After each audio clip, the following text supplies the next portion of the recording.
नमस्कार. तर आज आपण आलो आहोत महाबत मकबरा इथे. इंडियन, इस्लामिक आणि वेस्टर्न या तिन्हीचं फ्युजन झालेलं आहे इथे. आणि बिल्डिंगचं डोम आहे ते डोम ऑनियन शेपचं आहे. अख्खा लसूण बटाटा शाक असं काहीतरी नाव आहे. गुजरातचा टच म्हणजे स्वीट असणार नक्कीच.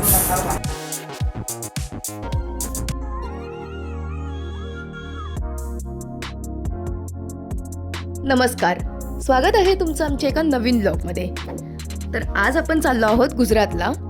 बेसिकली आपण पार्ट 2 आणि पार्ट 3 ऑलरेडी अपलोड केला आहे, जो होता गिरनार आणि सोमनाथ. तर हा आहे पार्ट 1. तर या ब्लॉगमध्ये तुम्हाला जुनागडला आम्ही कसे पोहोचलो आणि तिथे कुठे कुठे फिरलो ही सगळी माहिती तुम्हाला मिळेल. So do watch the blog. So आम्ही रात्री 9 वाजता दादरवरून सौराष्ट्र मेल पकडली आणि नेक्स्ट डे मॉर्निंग 9 वाजता राजकोटला पोहोचलो. राजकोटवरून जुनागडला जाण्यासाठी आमची ट्रेन होती 12:30 वाजता. सो थोडा टाईम किल करण्यासाठी आम्ही नियरबाय एका गार्डनमध्ये गेलो.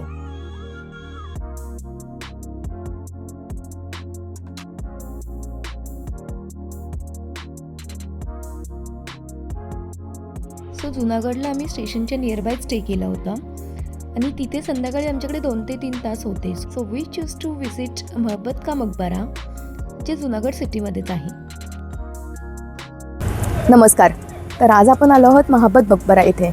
सो बेसिकली हे आहे जुनागडमध्ये, जे येतं गुजरातमध्ये. सो याचं टायमिंग्स आहेत 7 AM to 9 PM. So 7 AM to 9 PM मध्ये तुम्ही कधीही येऊ शकतात. आणि इकडे पूर्ण सराउंडिंगमध्ये कुठेही तुम्ही फोटोज व्हिडिओज क्लिक करू शकता. फक्त आतमध्ये मोबाईल्स अलाउड नाही आहेत. बाकी हे जुनागड रेल्वे स्टेशन आणि बस स्टॉपपासून अगदीच 1 किलोमीटर अंतरावर आहे. सो इझिली ॲक्सेसिबल आहे.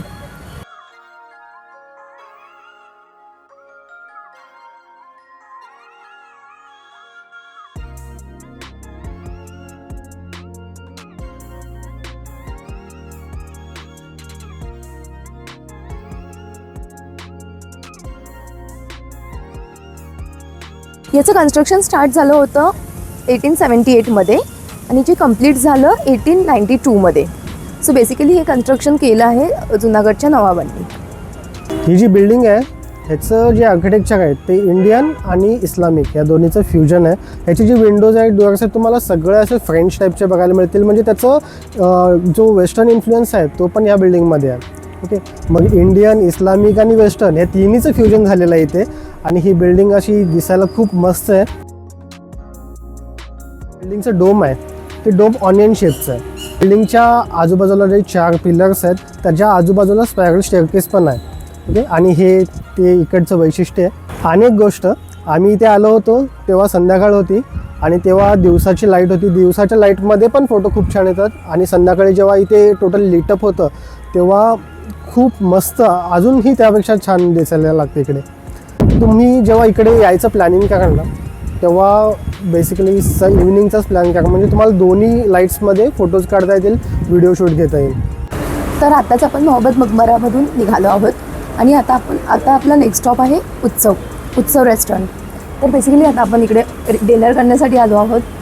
सो आता आम्ही ऑर्डर केलं आहे काजू करी आणि दुसरी एक भाजी जी आम्ही ऑर्डर केली आहे ती इथली स्पेशालिटी आहे. तर ते बटाटा लसूणी बटाटा असं काहीतरी आहे. एक्झॅक्ट नाव काय? अख्खा लसूण बटाटा शाक. अख्खा लसूण बटाटा शाक असं काहीतरी नाव आहे. तर ती थोडी obviously sweet dish, like sweet भाजी असेल. गुजरातचा टच म्हणजे स्वीट असणार नक्कीच. सो ह्या 2 भाज्या आपण ऑर्डर केल्या आहेत. बाकी आपण नान आणि रोटी ऑर्डर केलेली आहे. त्यासोबतच आपण ताक ऑर्डर केलं आहे. सो ताक आपला ऑलरेडी आलेला आहे. यासोबतच त्यांनी आपल्याला हे क्रिस्पी ट्रायंगल्स दिलेले आहेत जस्ट ॲज अ कॉम्प्लिमेंट म्हणून. So let's have it.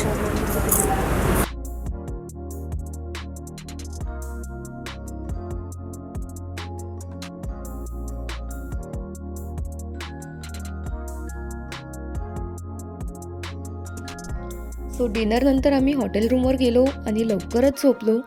Because next day सकाळी लवकर उठून आपल्याला जायचं होतं गिरनारला. सो गिरनारचा आणि सोमनाथचा ब्लॉग तुम्ही अजून जर पाहिला नसेल तर तो आय बटनवर क्लिक करून नक्कीच बघा. Also don't forget to subscribe to our channel. आणि आपण भेटूया पुढच्या ब्लॉगमध्ये लवकरच. Till then bye.